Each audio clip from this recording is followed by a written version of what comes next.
Assalamualaikum warahmatullahi wabarakatuh. Kami dari kelompok 11 ingin menjelaskan materi tentang konsep ekonomi sosialisme.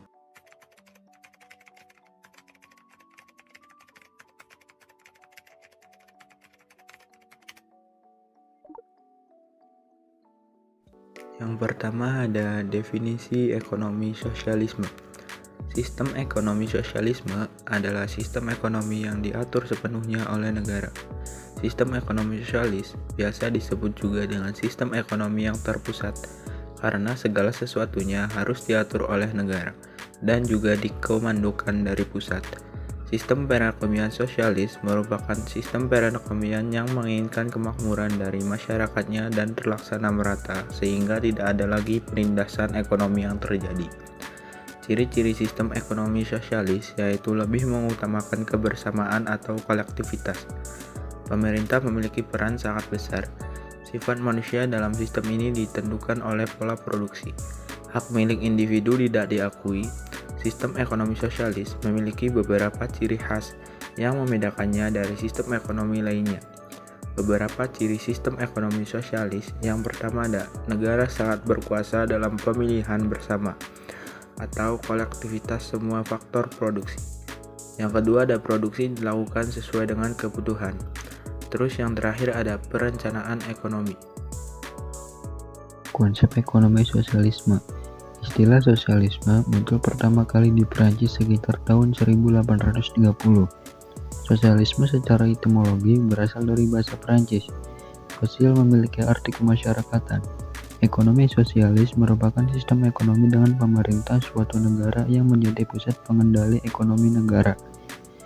Beberapa negara yang menganut sistem ekonomi sosialis. Yang pertama, Cina.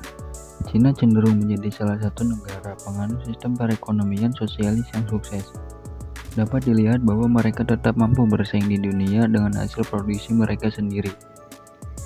Yang kedua, Kuba. Kuba adalah salah satu negara yang menganut sistem ekonomi sosialis dengan kuat.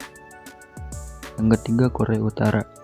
Korea Utara menerapkan sistem ekonomi yang sepenuhnya berdasarkan sosialisme.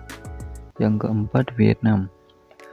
Vietnam menganut model sosialisme pasar di mana pemerintah tetap memiliki kendali yang signifikan atas sektor-sektor utama ekonomi. Yang kelima ada Kepulauan Faroe. Meskipun bukan sebuah negara yang besar, Kepulauan Faroe merupakan bagian dari kerajaan Denmark, tetapi memiliki otonomi yang besar. Tokoh-tokoh pemikiran ekonomi sosialisme.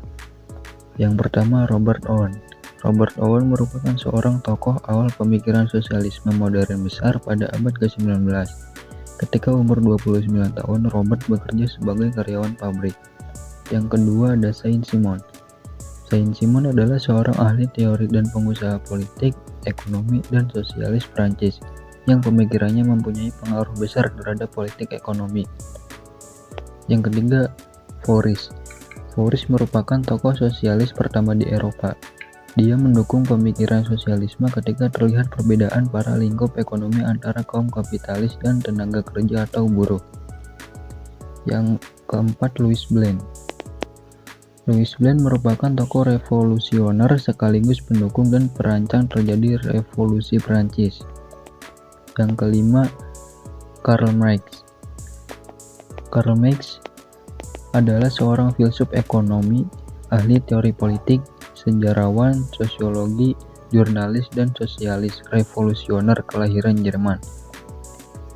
Yang keenam, Charles Fourier adalah seorang filsuf Prancis, seorang pemikir sosialis awal yang berpengaruh pada salah satu tokoh pendiri sosialisme utopis. Kelebihan ekonomi sosialis. Terdapat beberapa kelebihan dalam penerapan sistem ekonomi sosialis. Di antaranya adalah 1. Pemerataan kesejahteraan. Karena segalanya dipusatkan di satu tempat, maka ada kemungkinan fasilitas yang diberikan juga akan lebih merata ke seluruh lapisan masyarakat tanpa memandang status sosial.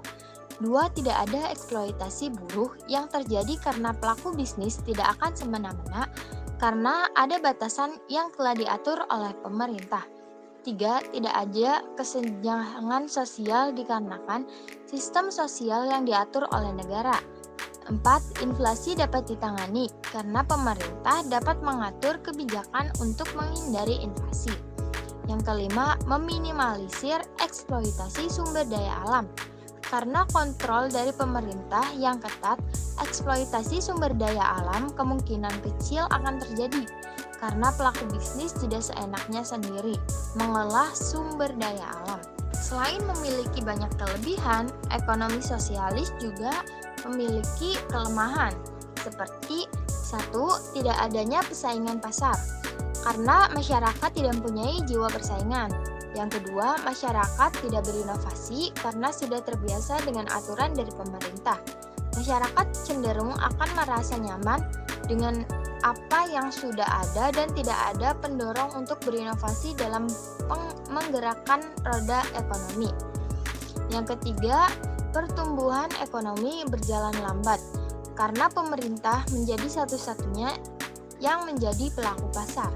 Yang keempat, berpotensi ada diktator karena pemerintah menjadi satu-satunya pemilik kekuasaan di negara. Hal itu dapat terjadi apabila ada penyalahgunaan kekuasaan di dalam suatu negara. Selanjutnya adalah perkembangan dan pengaruh ekonomi sosialisme di Indonesia. Perkembangan paham sosialisme di Eropa yang dibawa oleh Sneflit telah menemukan celah atau jalannya ke Indonesia.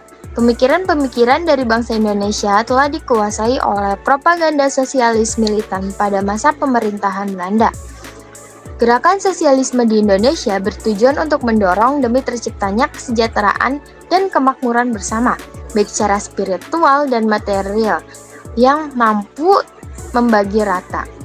Dalam bidang politik, sosialisme dapat mengajarkan untuk menjadikan masyarakat yang memiliki martabat dan kemasyhuran, sehingga dalam berjalannya waktu membentuk sebuah perpaduan antara rakyat dan pemerintah demi mewujudkan kesejahteraan.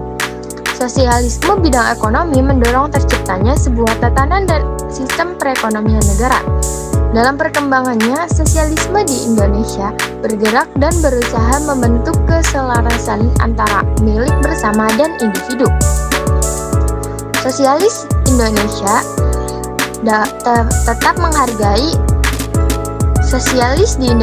tetap menghargai hak milik individu yang tertuang dalam Pancasila. Sosialisme Pancasila pada aspek ekonomi terdapat dalam Undang-Undang Dasar 1945 pasal 33 yang kemudian juga disebut dengan sistem kekeluargaan. Paham sosialisme yang terdapat di Indonesia merupakan sosialisme yang berdasarkan pada demokrasi. Sosialisme yang menghormati serta mengakui kesamaan manusia dan juga melindungi nilai-nilai manusia.